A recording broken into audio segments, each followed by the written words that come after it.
देखो, अगर आपने किसी चीफ जस्टिस का विरोध किया है, तो क्या आपकी लॉ की डिग्री बेकार हो सकती है?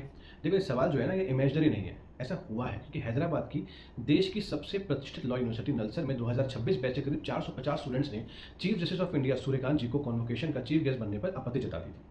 छात्रों का कहना था कि भाई, हम संविधान पढ़ते हैं, न्याय और नागरिक अधिकार पढ़ते हैं, इसलिए हमें अपने संवैधानिक सवाल उठाने का भी अधिकार होना चाहिए।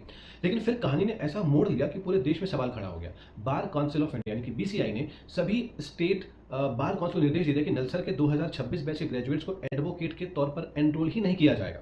यानी 5 साल लॉ पढ़ने के बाद डिग्री आपके हाथ में है, लेकिन वकालत का दरवाजा बंद हो चुका है। और सिर्फ इतना ही नहीं, बीसीआई यानी कि बार काउंसिल ऑफ इंडिया ने छात्रों की पहचान करने और पूरे मामले की जांच की बात भी कह दी। अब सोचिए कि अगर कानून पढ़ने वाला छात्र किसी संवैधानिक पद पर बैठे व्यक्ति से असहमत हो जाए, तो क्या उसकी प्रोफेशनल लाइफ खतरे में पड़ सकती है? और यहीं से मामला जो है ना, वो और ज्यादा एक्सप्लोसिव हो जाता है, क्योंकि आज सुप्रीम कोर्ट में खुद chief justice of India Suryakant की बेंच ने बीसीआई से सवाल किया कि इस मामले में आपका क्या लेना देना है। तो सीजीआई ने साफ साफ कहा कि यह मामला उनके और छात्रों के बीच है। उन्होंने ये भी कह दिया कि देखो, अगर छात्र गद्दी हैं, तब भी उन्हें प्रोटेस्ट करने का पूरा अधिकार है, और कोर्ट ने छात्रों या टीचर के खिलाफ कोई भी कोर्सिव एक्शन ना लेने की बात कही।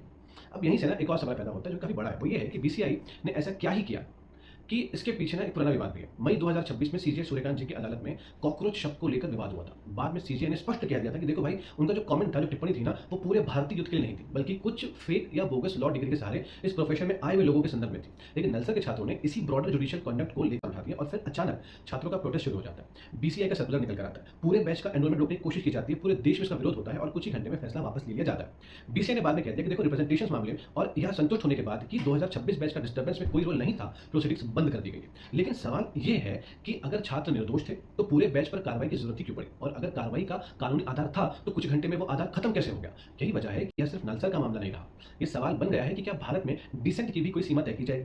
क्या सरकार की आलोचना करोगे तो नौकरी चली जाएगी? क्या प्रधानमंत्री की आलोचना करोगे तो तुम्हारे पर कार्रवाई हो जाएगी? क्या तुम चीफ जस्टिस ऑफ इंडिया की आलोचना करोगे तो क्या तुम्हारा प्रोफेशनल कैरियर खतरे में पड़ेगा? और अगर ऐसा नहीं है, तो फिर किसी कॉन्स्टिट्यूशनल इंस्टीट्यूशन को आलोचना से डरने की जरूरत ही क्यों है?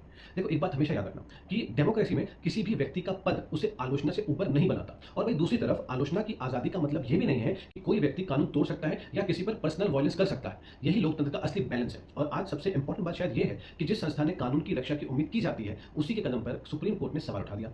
और शायद इस पूरी कहानी की सबसे बड़ी विडंबना यही है कि कानून के छात्रों को संविधान पढ़ाया गया, और फिर उन्हें अपने अधिकारों के लिए उसी संविधान की छाव में खड़ा होना पड़ा।